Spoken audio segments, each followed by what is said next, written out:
Welcome to industrialscripts.co.uk, home of the Insider Interviews, a series of Q&As with people currently working at various levels and in different areas of the British film industry. The interviews are absolutely exclusive to Industrial Scripts and can't be accessed anywhere else.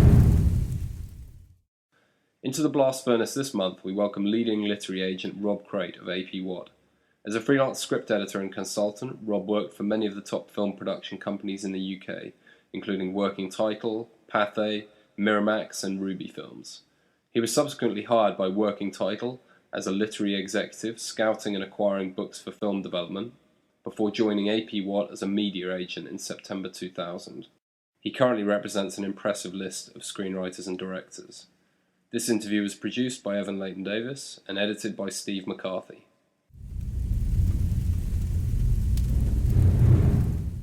So when did the idea of being an agent sort of first appear to you, or when did this kind of come onto your radar, I suppose? I was working at Working Title, filling in for Amelia Granger, who was literary scout then, and she was coming back, and I think I probably could have stayed, but I also felt like I could spread my wings a little. And I saw an advert for this job in the Guardian media section. I was interviewed and I got the job. And they were looking for a fresh agent. They were looking for someone who didn't have a list, who didn't have a history of it.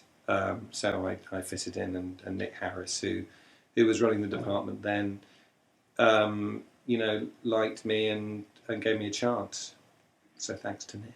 Sort of going back in time again, how did you begin in the business? How did you kick off? Well, I went to Bournemouth Art College and did the very basic diploma in sort of audiovisual production, which was meant to lead on to a higher diploma and then a degree, and then I could have been in education for like 20 years and never actually got a job. And while I was there, they didn't have much of a screenwriting section to the course. That's what I was interested in. I wanted to be a writer.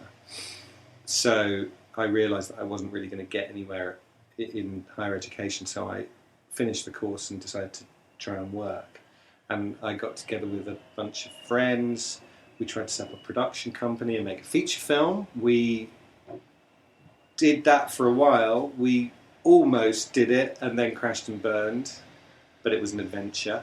And at that point, I knew that people used script readers, so I started trying to get work as a reader.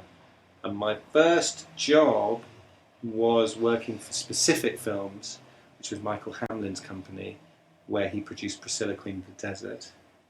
And I did a free stint for them, kind of answering requests for work and reading scripts.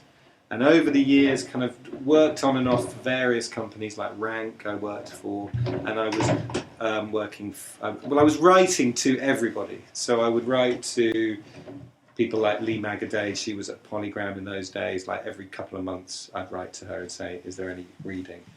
And I was working as an IT telesales person while I was trying to get into the industry, writing to people every few months. Eventually,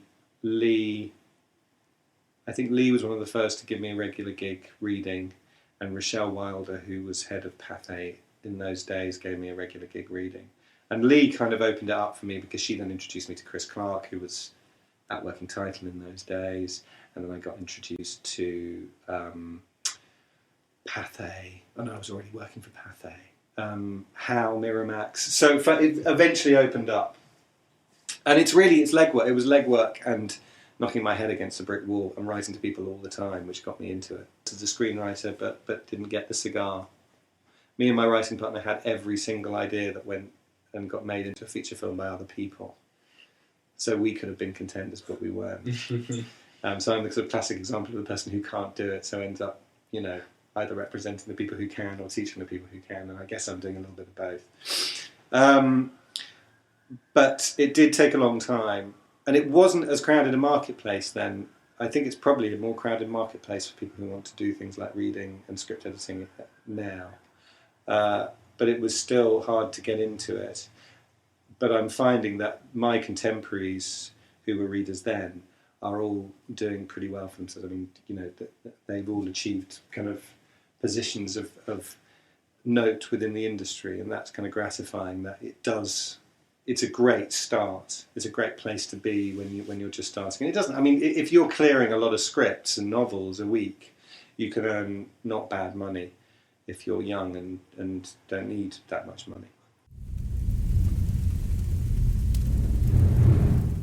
What's your opinion on the reader-writer kind of balance? Because a lot of people obviously try and do this. They try and script read freelance to pay the bills, but then the bigger goal is to try and write themselves. Yeah. And it's a very kind of tense sort of relationship in some cases there, because obviously the scripts are in some cases inferior to the ones that the reader-writer thinks they're cooking up themselves. Yeah. Obviously the pay isn't wonderful per script. And also, after you've been looking at scripts all day, how much do you want to go and write your own? What's your take on that? Oh, it's a very unusual existence. First of all, you have to get over the fact that people are buying your opinion for £35. Well, it was £35 then. I know it's about £40. How much do you get paid for a script report these days? The industry standard is 50. 50. Well, that's all right. It was about 10 years ago. £50. God, that's better, isn't it? Just get more for a novel. But you're talking about someone who's buying your opinion because they don't have the time to read something themselves. So they are buying your opinion, and then they're telling people, in a lot of cases, that your opinion is their opinion. And you have to kind of get over that weird thing that's going on, that you're kind of somebody's mouthpiece. You have to get over the bitterness that someone like you is the person who is reading the scripts, because then you kind of realise that if you're writing something and sending it in, that it is someone like you that's reading it, who's probably as bitter as you, that they're doing the job of reading the scripts. But a good reader will,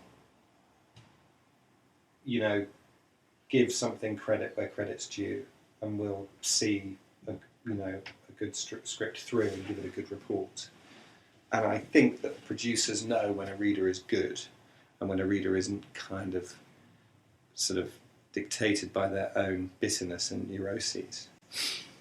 I think that you have a short shelf life as a reader. I probably did it for too long, and I remember, I don't think Ruth remembers this, Ruth McCants was my direct boss at Pathé when Andrea Calderwood was running the show. And I remember that at that point I'd been doing it for quite a while. It was a good time because Richard Warlow was there as well. And we used to go in, I don't know how they got away with this, we used to go in every week on a Thursday morning to discuss our script reports. And we'd spend a whole morning, now this is a bunch of freelancers in the room, and I was there, Rory Gilmartin from Brilliant Films was there, Kate Harwood was there for a bit, now she's practically running BBC Drama. And we'd all go for the morning and sit around and talk about our script reports. And this was like about 3 or 4 hours where we weren't getting paid. I don't know why none of us said, you've got to pay us for this time, for our time. We're sitting here just chewing the fat and you're giving us a few biscuits and a cup of tea. But we'd love it because it meant that we were out of our houses. We were somewhere. We felt slightly important for those few hours. It was great. But I remember at that point, I'd been doing it for a while, and my script reports were getting shorter and shorter because I just had lost the ability to change my descriptions of things. So I would write the same. So if characters were good, I'd have one set of words to use. If characters weren't any good, I'd have another set, and I'd just be churning out the same reports. And Ruth called me into my office and she said, your reports are getting shorter and shorter. You might have to kind of find something else to do. And it was a bit of a kick up the backside because I was finding it quite difficult, and I was also getting very quick. I do a script and a report very quickly. And and it took me a while to get over that. I had a kind of reader's block. I found it very difficult to read for pleasure for a while because it was my job to read books and scripts. And it was quite hard to kind of divorce myself from that. It took a long time.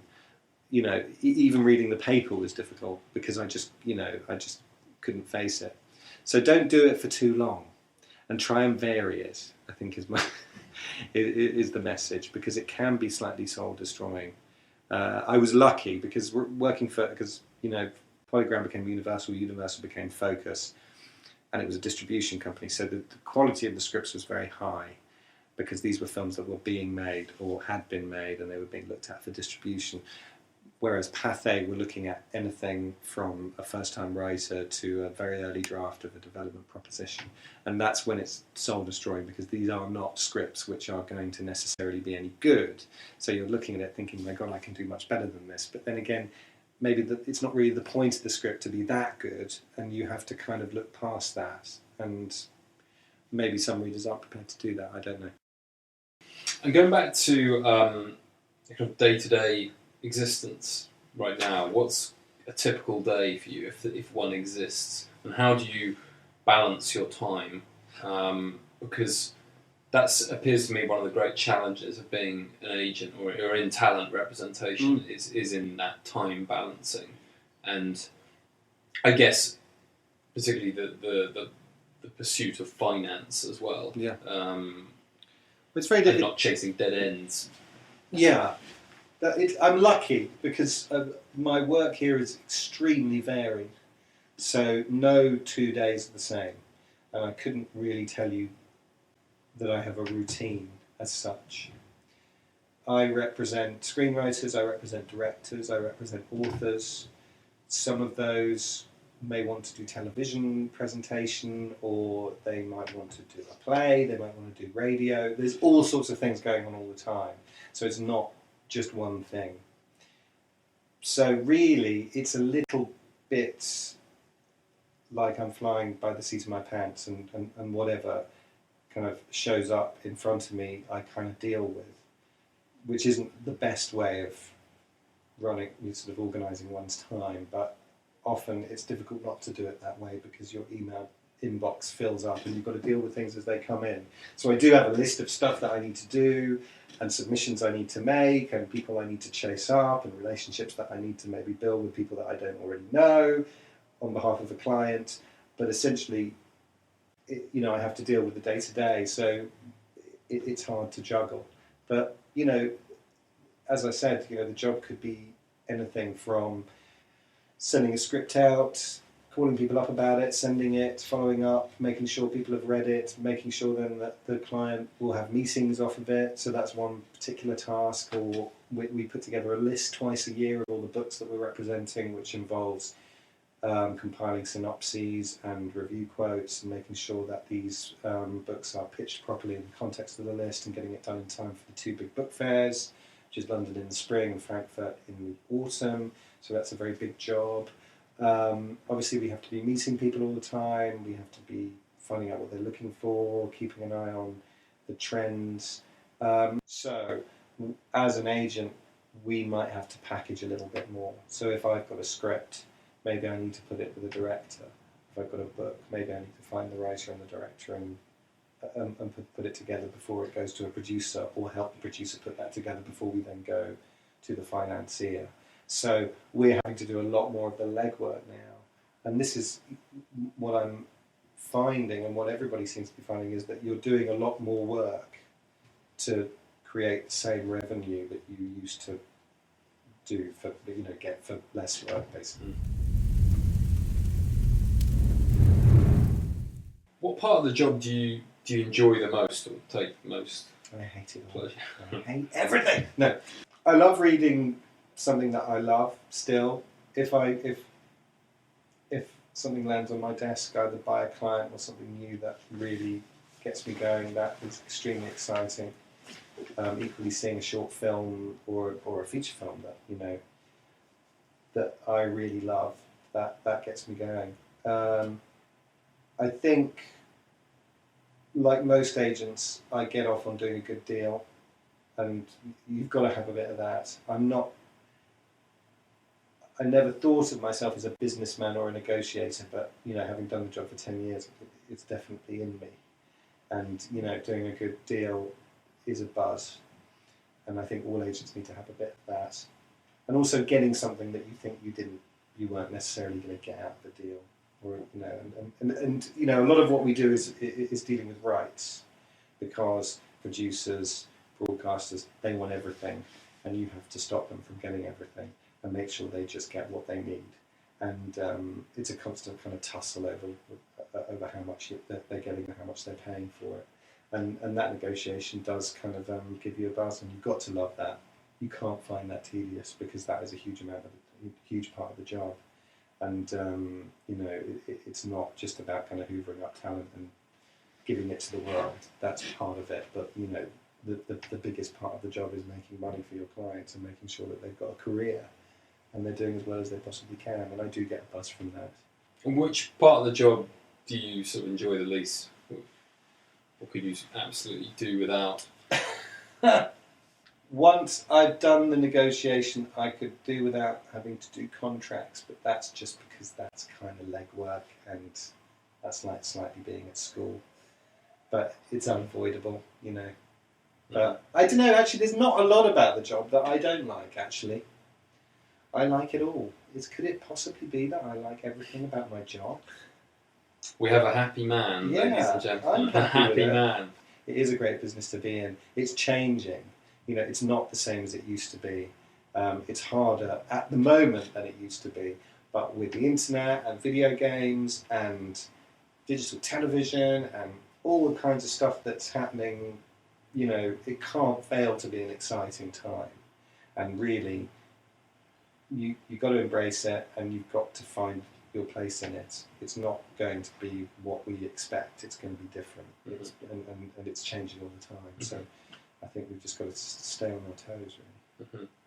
And in terms of the, there's so much material out there, and it's even from authors self-publishing to the volume of screenwriters coming through every year, and the key agents are becoming more and more, I guess, powerful, and on a real basic yay or nay basis on whether this person can get into the business or not. How do you now and moving forward structure your search for new talent in this sort of sea of material? And that goes for authors, writers, directors.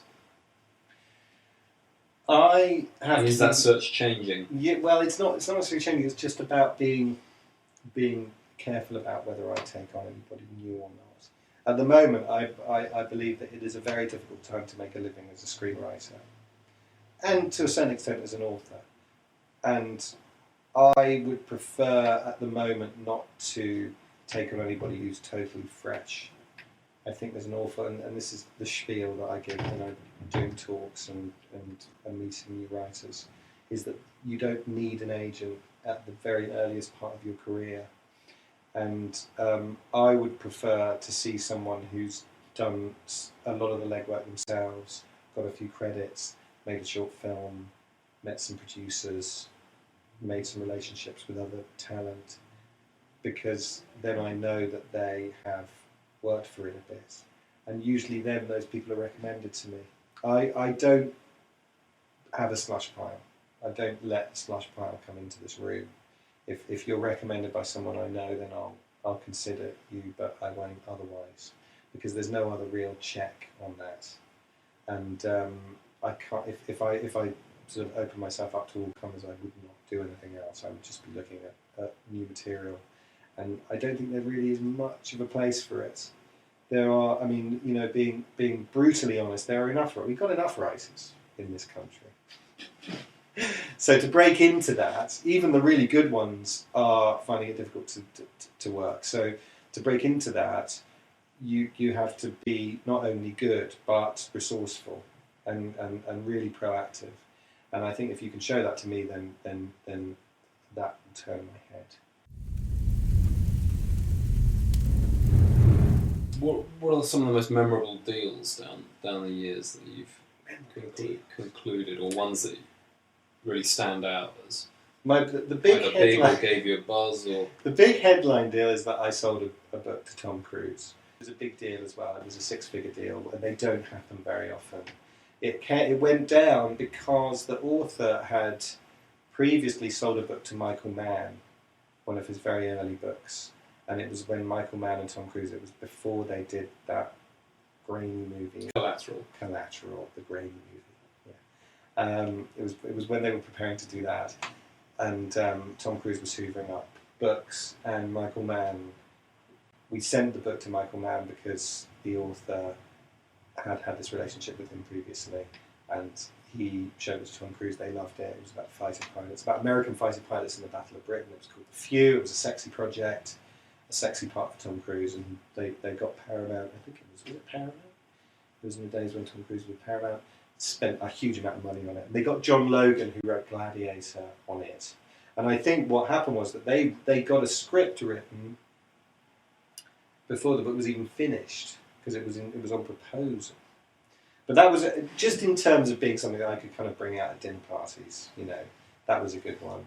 I also was very pleased to sell a book to Johnny Depp, which was a book called The People's Act of Love by James Meek, which was a Canongate book, and I probably owe a bit to Jamie Bing, the guy who runs Canongate, for that, because I think he was crowing about the book, brilliant book, and it got to Johnny Depp, and Johnny Depp optioned it for his production company. So it's those kind of movie star deals are the ones that I can kind of, you know, tell people about, and they'll be impressed. We are impressed. Thanks. I'm pleased about that. Deals that gave me personal satisfaction.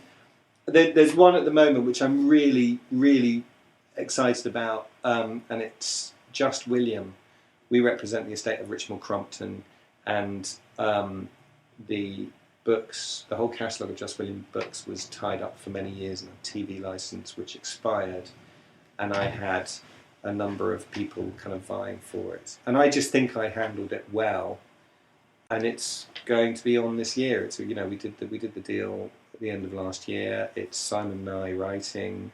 Daniel Roach from Outnumbered is starring as Just William. It just feels like a really beautiful BBC production, and I feel a bit of satisfaction that I handled it well, and it's become something which I think is going to be really good. So that, you know, that gives me a bit of satisfaction as well. And these are book things. I mean, in terms of my own clients, I could go on forever. I won't.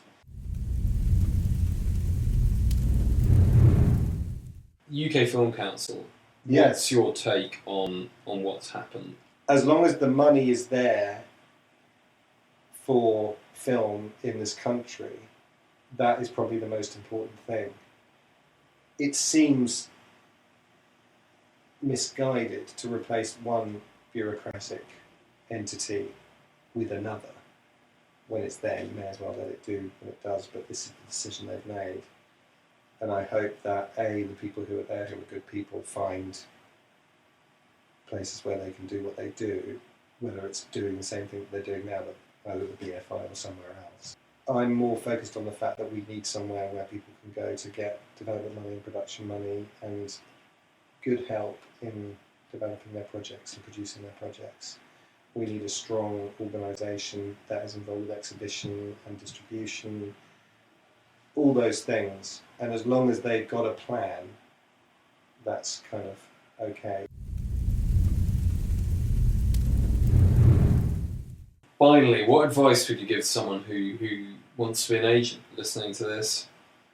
It's hard to get into agenting because people, once they're in it, don't really move on that much, and you'll find that it's kind of a lot of the same people doing the same jobs in the same agencies. There's a little bit of movement, but not a huge amount.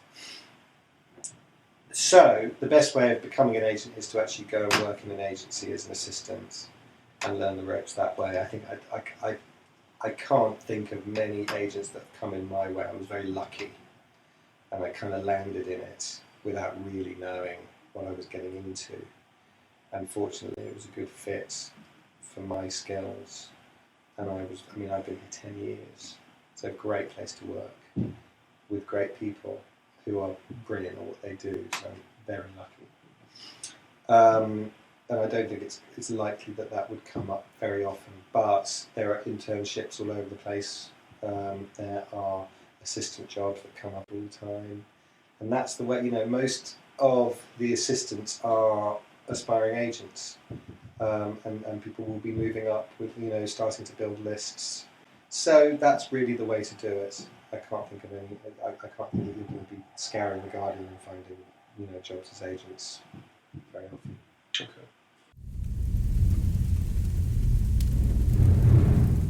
Quick fire round. Your favourite film? The Apartment, Billy Wilder. Best script you ever read? Red. Mm-hmm. I think it was The Talented Mr. Ripley.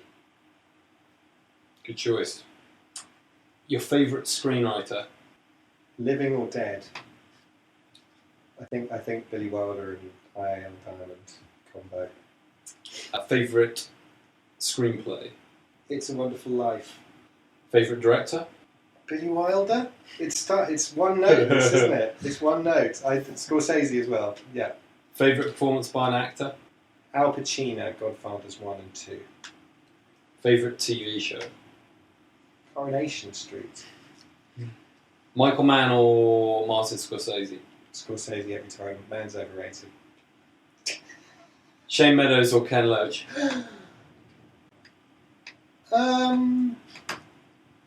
Meadows. Pacino or De Niro? You can really choose between. Can't I have both in my world? No. I think Pacino's made less bad films. Good argument. Kerry Mulligan or Emma Watson? Mulligan. No. Yes. No. Watson. Yeah. Sorry. Watson. Any day. Popcorn or pick and mix? Popcorn. Last film you saw? Salt. Last film you loathed? I can't really say. Can be on TV. I know, because I saw Can Sweet be- Home Alabama the other night, and I kind of loathed that. There we go. Let's go with that. That's Shall we go with that? Sweet Home Alabama. No one's going to attack you with that. Last film you loved? Star Trek 2. The Wrath of Khan. Although I've loved it for a long time, I saw it again recently and just fell in love with it again. It's fine. And your filmic guilty pleasure?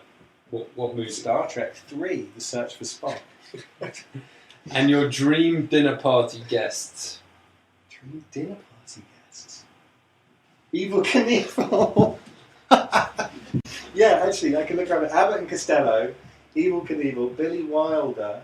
We need some women. Nina Simone and Cindy Crawford. Good choices again. A man with taste. Thank you very much, Rob Crate. There we go.